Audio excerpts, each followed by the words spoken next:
और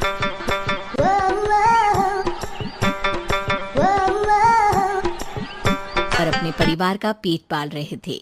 पर एक दिन, अरे रमेश, तुम्हारी बेटी के तो समझो भाग्य ही खुल गए। वकील लड़के का रिश्ता आया है। अरे वाह, कब करना चाहते हैं शादी? वो लोग तो जल्द से जल्द ही करेंगे।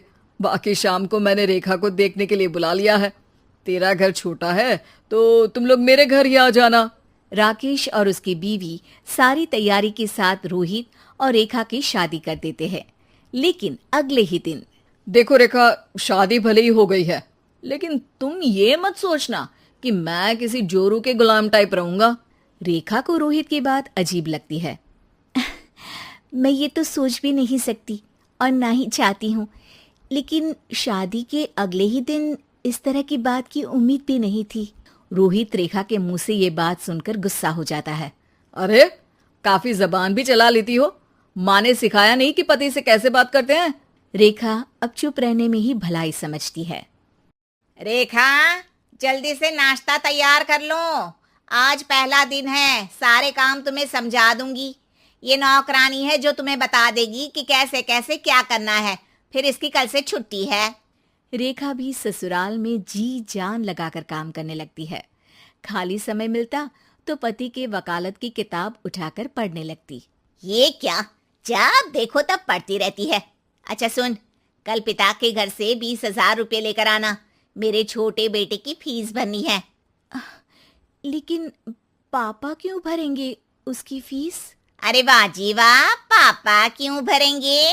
तो ये बता, हम क्यों रखेंगे तुझे यहाँ? क्यों खाना देंगे फ्री में? अरे, क्योंकि मैं बहू हूँ इस घर की। तभी वहाँ रोहित आ जाता है। अरे वाह, बड़ी जबान चला रही हो। चुपचाप माँ जो कह रही है वैसा कर, वरना सामान उठा और जा अपनी झोपड़ी में। बेचारी रेखा क्या करती, पिता के घर जाती है, उनको सारा हाल बताती है। पिता भी जैसे तैसे पैसों का इंतजाम कर बेटी को ससुराल के लिए विदा करते हैं। देखा, अब कहाँ से आए पैसे? अरे बहुत माल है तुम लोगों के पास, बस सीधी उंगली से निकालते नहीं। नहीं नहीं माँ, पापा ने अपनी मोटरसाइकिल बेचकर पैसों का इंतजाम किया है। पता नहीं अब वो ऑफिस कैसे जाएंगे। अरे वाह भाई, ये भी हम सोचे। खैर, जैसे तैसे दिन बीतते हैं। रेखा जहाँ एक प्यारे से बेटे की माँ बनती है, तो वहीं उसका वकालत की किताब में ज्ञान और गहराता जाता है। हे भगवान, बुरे फंसे। ये केस तो लगता है कि मैं हार ही जाऊंगा। देखिए, मैंने आपकी इस केस की फाइल पढ़ी थी। इस केस को जीतना बहुत ही आसान है। वाह भाई वाह, यहाँ वकालत की डिग्री लेकर भी मैं समझ नहीं पा रहा हूँ, और तुमने रोटी बनाते बनाते ही केस समझ लिया। अरे जाओ जाओ, जाकर मुन्ने को संभालो। केस मैं संभालूंगा। ए लड़की सुन, जाकर अपने बाप के यहाँ से 3 लाख लेकर आ। पूरा घर फिर से बनाना है। छोटे की शादी करूंगी तो छोटी बहू को कहाँ रखूंगी? पूरा घर तो तूने घेर रखा है। ऐसा मत बोलिए माँ जी, पापा इतना पैसा कहाँ से लाएंगे? अब तो वो रिटायर भी हो गए हैं। हाँ, तभी तो बोल रही हूँ, रिटायरमेंट के पैसे तो मिले होंगे ना। लेकिन वो अगर आपको दे देंगे तो बुढ़ापा कैसे काटेंगे?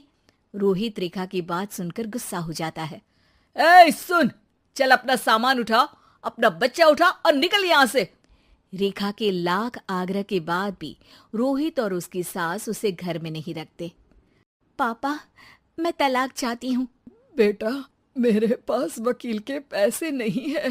पापा, आप मुझे वकालत करवा दीजिए, अपना केस मैं खुद लड़ूंगी। इस बार रेखा के पिता भी उसे ससुराल ना भेजकर रिटायरमेंट के पैसों से वकालत करवाते हैं। और फिर एक दिन कोर्ट के बाहर, रोहित, आज तुम अपना ही केस हार गए, वो भी उस लड़की से जिसकी तुमने कभी कदर ही नहीं की। रेखा, मुझे माफ कर दो। मैं इतनी बड़ी अमाउंट कहाँ से लाऊंगा? मैं हर महीने पैसे नहीं दे सकता तुमको। पैसे वहीं से लाना जहाँ से तुम मेरे पापा को लाने के लिए मजबूर करते थे। एक पिता अपनी बेटी की शादी उसकी खुशहाली के लिए करता है, ना कि सारी जिंदगी कर्जदार बनने के लिए। अरे, मेरे ही बेटे की किताब पढ़ पढ़कर ज्ञान बांट रही हो। वकालत की किताब तो ससुराल में ही पढ़ी थी ना।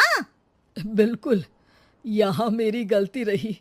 जिस पैसे से मैंने इसकी शादी की थी, मुझे वो पैसे पहले इसकी पढ़ाई में लगाना चाहिए था। और आज रेखा एक जानी मानी वकील के रूप में काम कर रही है।